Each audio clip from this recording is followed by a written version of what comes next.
Hi guys, it's Dawn from MakeupClasses.com, and today is Makeup Tip Monday. Welcome back, or welcome to the channel. If you haven't liked or subscribed, please do so. We would love to have you part of this growing family.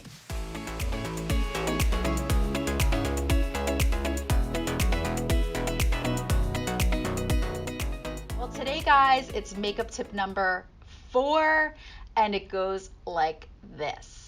Dry sponges deposit more product than damp sponges. For more coverage, apply your foundation with a dry sponge. For a more natural look, apply your foundation with a damp sponge. Yes, makeup artists, I love this tip. You really want to be mindful of how much makeup you want to deposit on the face. So the first thing that I think of is, what type of sponge do I want to use? Now today I'm showing you 2 different beauty blenders. This is dry, and this is one that I saturated with water and I just squeezed out. So you could really see that there's a big difference in size, and size matters when it comes to sponges. This obviously will deposit more product and also be a very fast tool for you because you'll be covering more surface area with the larger sponge.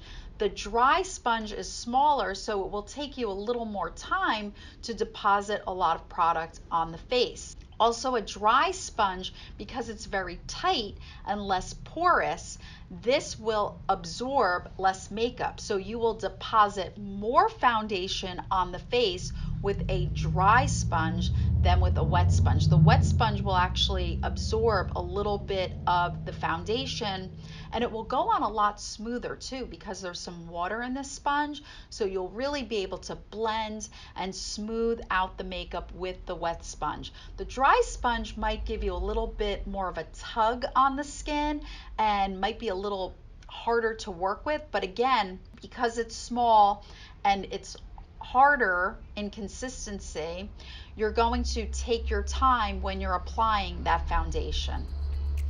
Well guys, I hope today's Makeup Tip Monday helps.